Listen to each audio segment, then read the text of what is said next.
मित्रांनो, अमरावतीत पोलीस विभागाच्या प्रतिमेला काळीमा फासणारी घटना उघडकीस आली आहे. अमरावती ग्रामीण पोलीस मुख्यालयाच्या परिसरात एका हवालदाराने दारूच्या नशेत धिंगाणा घातल्याने पोलीस खात्याच्या नजरेत आणि समाजात संतापाची लाट उसळली आहे. संजय गणपत मोहोळ असे या नशेत धिंगाणा घालणाऱ्या हवालदाराचे नाव आहे. मित्रांनो, तो अमरावती ग्रामीण पोलीस मुख्यालयात नेमणुकीस आहे. 21 जुलै रोजी सायंकाळी 6 वाजताच्या सुमारास मोहक हा पोलीस मुख्यालयात दारूच्या नशेत धिंगाणा घालताना आढळून आला. ही माहिती मिळताच राखीव पोलीस निरीक्षक अमरलाल उईके घटनास्थळी पोहोचले. तेव्हा मोहकच्या तोंडातून आंबट उग्र दारूचा वास येत होता. त्यामुळे त्याला जिल्हा सामान्य रुग्णालयात नेऊन त्याची तपासणी करण्यात आली.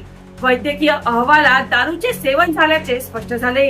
मित्रांनो, राखीव पोलीस निरीक्षक उईके यांच्या तक्रारीवरून गाडगेनगर पोलिसांनी 22 जुलै रोजी मोहक विरुद्ध महाराष्ट्र दारूबंदी कायद्यानुसार गुन्हा दाखल केला आहे.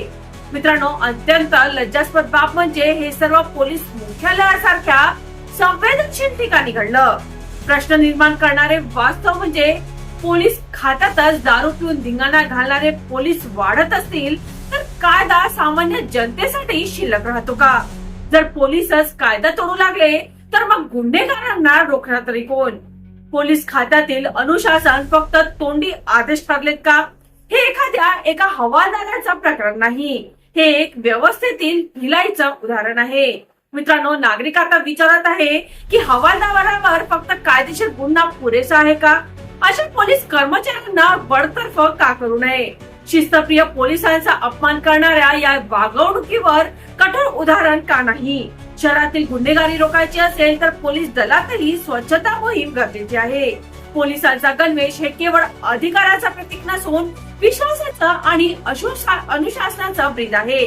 जो अधिकारी कर्मचारी या ब्रीदचा अपमान करतो त्याला कठोर शिक्षा झालीच पाहिजे. मित्रांनो, नशा करीत पोलीस बनणं ही समाजासाठी घातक गोष्ट आहे. एक चूक संपूर्ण खात्यावर प्रश्नचिन्ह उभं करतं. आता वेळ आली आहे की पोलीस खातं स्वतःलाच प्रश्न विचारेल, आपण कायद्यासाठी आहोत की केवळ गणवेशासाठी? त्या मित्रांनो, आपल्याला या संपूर्ण प्रकरणावर काय वाटते हे कमेंट बॉक्स मध्ये कमेंट करून नक्की कळवा. चला तर मित्रांनो, पुन्हा भेटूया नवीन बातमीसह. तोपर्यंत पाहत रहा अमरावती सिटी न्यूज.